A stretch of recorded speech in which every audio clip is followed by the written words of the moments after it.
Good afternoon, dear students. Now I will be discussing on periodic and non-periodic signals. So first we'll know what is the definition of periodic and non-periodic signal. The definition is like this: a signal is said to be periodic if it repeats at regular intervals. So non-periodic signal do not repeat at regular intervals. For this, I am going to give a small example. Your sine wave, the sinusoidal wave. We just consider the sine wave. This is your sine wave. So this is the best example for a periodic signal. So you can look at this. It is giving some amplitude in one cycle, and in other cycle it is giving a negative amplitude. That means at regular intervals. This is the first interval and this is the second interval. At regular intervals it gives out some information. So whenever it gives some information at regular intervals, that signal will be considered as a periodic signal. So for non-periodic signal, you can take an example of exponential signal. This is the best example for non-periodic signal. You can have a look at this graph, gradually decreasing graph or gradually increasing graph. There is no repetition of signal. Signal is not repeating. It is there in the one direction. So this type of signal will be called as non-periodic signal, and this type of signals will be called as aperiodic signals.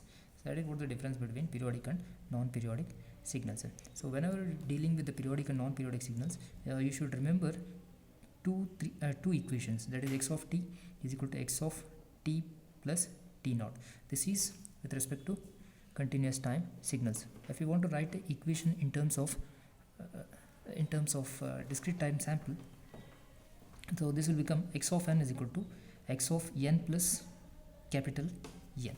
Here is the equation. This is for discrete time sample and this is for continuous time sample. These are the important equations. You can manipulate whenever you need you can manipulate it.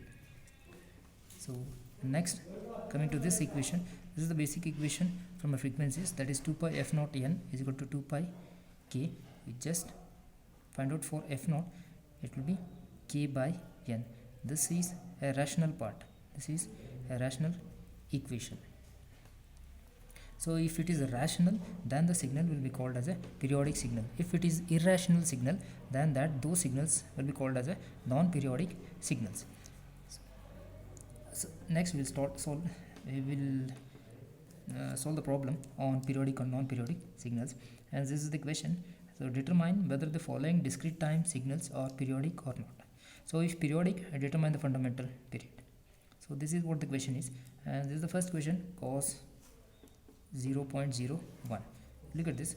So that's x of n is equal to cos of 0.01 n. So you just compare with the basic equation. We have a basic equation which is related with the discrete time samples.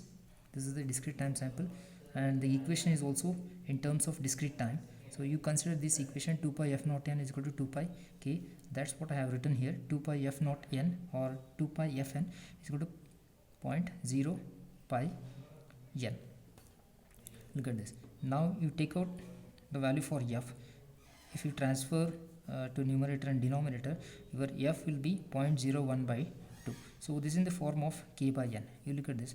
F naught is equal to k by n. It's in the form of k by n. So this is purely a rational term. If it is a rational term, then that will be considered as a periodic signals. You look at this, 0.01 divided by 2, you will get 1 by 200. So that is integer of ratio of two integers. This is also integer and this is also an integer. If it is in the ratio form, then that signal will be a periodic signal. So you must get 1 by 200, 1 by 300 or 1 by 2 or 3 by 2, like this you need to get. If it is 1 by 3 pi, 1 by 3 pi or 2 pi by 3, so this type of signal will be considered as a non-periodic signals. So this is the best, and this first example is the good example for periodic signals. Next we'll consider cos 3 pi n. Again you take 2 pi f naught n or 2 pi n. So in front of that 2 pi f n, you just put the remaining quotients. That is 3 pi n. This 3 pi n. So if you calculate it for f, you will get 3 by 2. So that 3 by 2 it is in the form of k by n. Again 3 by 2 is a rational term. So if it is a rational term, then again it belongs to a periodic signal. There is no a constant term pi, epsilon, like this. There is no terms existing in this case. So hence this will be considered as a periodic signal. It should be a purely rational. If it is irrational, that irrational term will be considered as a non-periodic signals. In this case it is a rational term. So if it is a rational, the signal will be considered as a periodic signals. So in the next case, you can have a look at this. In the next case, x of n is equal to sine 3n. So again you take 2 pi n f or 2 pi fn is equal to this quotient term, that is 3n. So you calculate it for f. So f is equal to, if you transfer numerator to numerator and denominator, so f is equal to k by n. This is the formula. F is equal to k by n is equal to 3 by 2 pi. If you evaluate it for f, you will get 3 by 2 pi. Here comes the pain. Look at this, 3 by 2 pi. 3 by 2 is the rational, but pi is also included with the denominator 2. So these terms will be considered as a non-periodic signals. This is a irrational term. 1 by 2 pi or 3 by 2 pi or anything will be, anything which is multiplied with the constant will be considered as a irrational term. So here pi is a constant and that is multiplied with the 2, that is in the denominator. If it is in case of numerator, then also it is a non-periodic signal and will be considered as a irrational term. So this is the best example for non-periodic signals. And in the fourth example, that is x of n is equal to cos 2 pi n by 5 plus cos 2 pi n by 7. So you just compare with the basic equation, that is cos 2 pi fn and plus cos 2 pi f1 n. Here it is 2 pi f2, this is f2 and this is f1. Take the basic equation, that is 2 pi f1 and write this 2 pi n by 5. 2 pi fn, this is a constant, and the right hand side you take the quotient, that is 2 pi n by 5. So you evaluate it for f.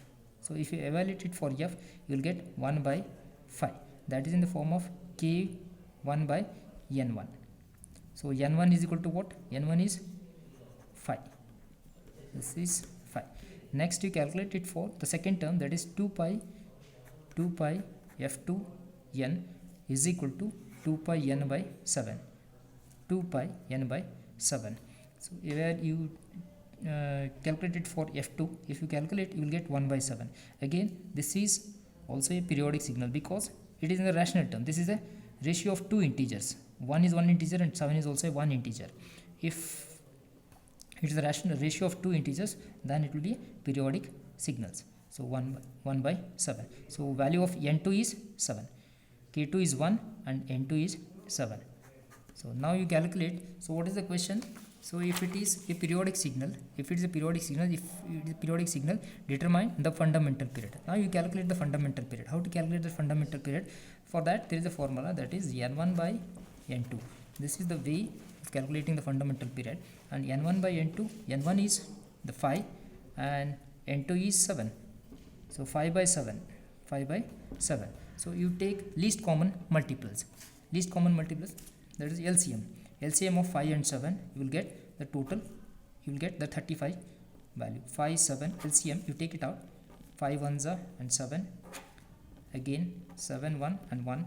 So you will get 5 into 7, this will be 35. So this is what I have written with a period of 35. This is about the basic concepts of periodic and non-periodic signals. Thank you.